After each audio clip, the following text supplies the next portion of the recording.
Hello बच्चों। आज की क्लास में हम सेकंड ऑर्डर डेरिवेटिव टेस्ट के बारे में डिस्कस करेंगे थोड़ा सा। ठीक है, क्वेश्चन करवाएंगे इसके ऊपर एक। ठीक है, देखो क्या है। मैंने आपको बताया था लास्ट क्लास में कि जब हम first order derivative test apply करते हैं तो उसके अंदर हम पहले तो फर्स्ट स्टेप होता है उसका डेरिवेटिव निकालते हैं किसी भी फंक्शन का। उसके बाद डेरिवेटिव को जीरो पुट करते हैं एफ प्राइम एक्स को, ताकि हम एक्स कोई एक्स की वैल्यूज़ फाइंड कर ले। एक वैल्यू आएगी या दो आएगी या तीन आएगी, इसमें ए मान ले हमने ए आई, एक वैल्यू आई।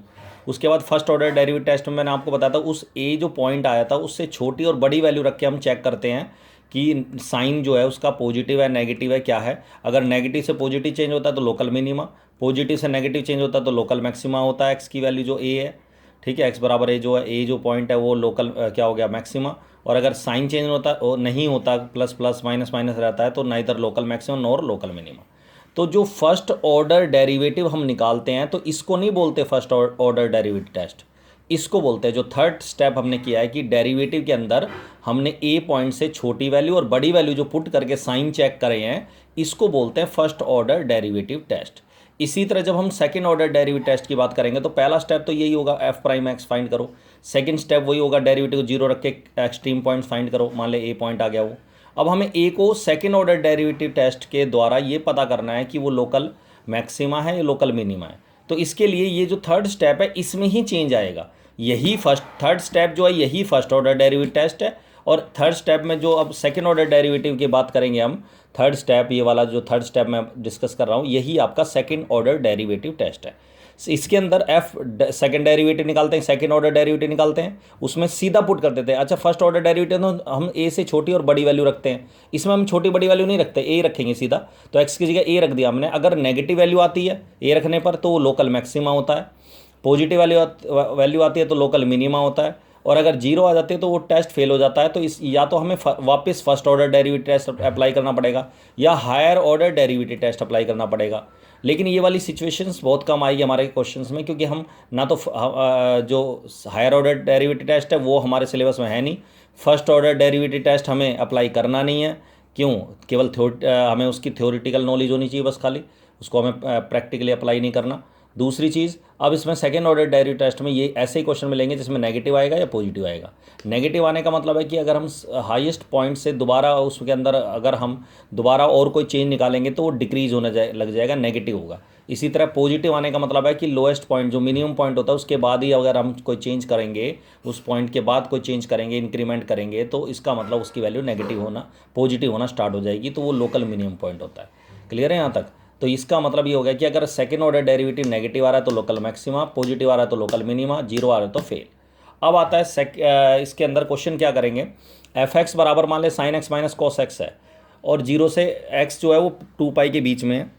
आपको क्वेश्चन ये है कि find the local maxima and local minima if any of the following function of this function. ठीक है, तो सबसे पहला स्टेप है डेरिवेटिव करो उसका। साइन एक्स का कॉस एक्स होता है, कॉस का माइनस साइन एक्स होता है, प्लस हो जाएगा। एक्सट्रीम पॉइंट निकालने के लिए पुट करेंगे डेरिवेटिव को zero, cos x plus sine x को जीरो रखेंगे तो साइन एक्स बराबर माइनस कॉस एक्स हो गया। कॉस एक्स से डिवाइड करा तो tan x value one minus one आ गई।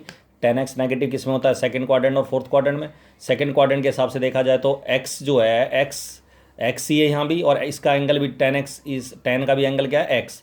तो अगर दोनों वैल्यू मैच करती है, ये भी एक्स है और ये भी एक्स है, तो हमें ये देखना है कि एक्स की वैल्यू जीरो से 2 पाई के बीच में कहाँ कौन कौन सी होंगी। तो जीरो से 2 पाई के बीच में तो सेकंड क्वाड्रेंट है, फोर्थ क्वाड्रेंट। सेकंड क्वाड्रेंट के हिसाब से आएगा एक्स बराबर आएगा pi minus pi by four. Pi में से पाई बाई फोर कब होता है, 10, 1 कब होता है पाई बाई फोर पे, और एक आएगा 2 पाई माइनस पाई बाई फोर। तो एक एक्स की वैल्यू आएगी 3 पाई बाई फोर और दूसरी वैल्यू आएगी 7 पाई बाई फोर। अब इन दोनों पॉइंट्स को अलग अलग चेक करना है कि कौन सा इन दोनों में से लोकल मैक्सिमा है और कौन सा मैक्सिमम वैल्यू किस पे आएगी और किस पे लोकल मिनिमम वैल्यू आएगी। तो इसके लिए हम second order derivative test apply करेंगे। तो सेकंड ऑर्डर डेरिवेटिव निकाल लिया हमने। कॉस एक्स का डेरिवेटिव माइनस साइन एक्स होता है, साइन एक्स का कॉस एक्स होता है। उसके बाद इस पहले वाले पॉइंट की बात करें, at x equal to 3 pi by four, तो एक्स की जगह अगर मैं 3 पाई बाई फोर रख देता हूँ सेकेंड ऑर्डर डेरिवेटिव में, तो एक्स की जगह दोनों जगह 3 पाई बाई फोर आ गया। 3 पाई बाई फोर की वैल्यू निकलेगी जी pi minus pi by four लिख देंगे दोनों जगह। उसके बाद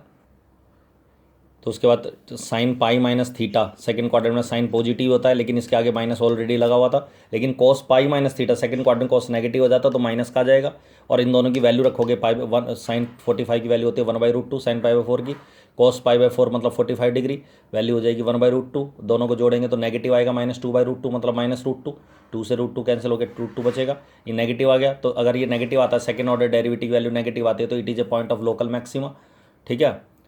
अब लोकल मैक्सिमम वैल्यू क्या आएगी, जो फंक्शन हमारा था उसमें एक्स की जगह 3/4 रख देंगे, साइन 3/4 माइनस कॉस 3/4, 3/4 को लिखेंगे पाई माइनस पाई/4 और इसके में कॉस में भी। उसके बाद sine 180 minus theta is sine theta, cos 180 minus theta is minus cos theta, तो प्लस हो जाएगा ये। साइन पाई/4 की वैल्यू रख देंगे, दोनों साइन पाई/4 कॉस पाई/4 दोनों की वैल्यू रख देंगे, 2/√2, √2 आ गई, 2 से √2 कैंसिल हो गया, √2 आ गया। तो this is the local maximum value. Clear है यहाँ तक। अब आता है 7 पाई/4 को चेक करेंगे, सेकेंड ऑर्डर डेरिवेटिव में 7 पाई/4 रखेंगे तो माइनस का साइन 7 पाई/4 प्लस कॉस 7 पाई/4, 7 पाई/4 को तोड़ देंगे जी 2 पाई माइनस पाई/4, 2 पाई माइनस पाई/4, उसके बाद 2 पाई, आप सबको पता है 2 पाई यहाँ होता है, माइनस करेंगे तो फोर्थ क्वाड्रेंट में साइन क्या होता है नेगेटिव, तो माइनस हो जाएगा, माइनस माइनस प्लस हो गया ये, और कॉस क्या होता है पॉजिटिव रहता है, तो कॉस पाई/4 दोनों की वैल्यू रखेंगे 1/√2 तो ऐड करने पर पॉजिटिव आएगी वैल्यू, और पॉजिटिव आने का मतलब क्या हो गया, it is a point of local अगर नेगेटिव आता तो मैक्सिमम और पॉजिटिव आता तो लोकल मिनिमम। तो ये x इज इक्वल टू जो 7 पाई/4 पॉइंट है, this is the local minimum point. Clear है। इसके बाद लोकल मिनिमम पॉइंट हो गया, वैल्यू निकालेंगे लोकल मिनिमम वैल्यू, तो फंक्शन में x की जगह 7 पाई/4 रखेंगे तो साइन 7 पाई/4 माइनस कॉस 7 पाई/4, इसकी वैल्यू 2 पाई माइनस करके निकालते हैं, और 2 पाई माइनस थीटा साइन नेगेटिव होता है फोर्थ क्वाड्रेंट में माइनस साइन थीटा, और कॉस लेकिन फोर्थ क्वाड्रेंट पॉजिटिव होता है तो कॉस पाई/4 ही रहेगा। दोनों को जोड़ेंगे तो दोनों की वैल्यू होगी 1/√2, दोनों को ऐड करेंगे तो -2/√2 और इसकी वैल्यू हो जाएगी -√2। इसका मतलब ये हो गया आपका it is a point of local minimum और लोकल मिनिमम वैल्यू आएगी माइनस का √2। ठीक है, इस तरीके से हम local maximum local minimum value के बारे में फाइंड करेंगे। क्लियर है, दैट्स ऑल।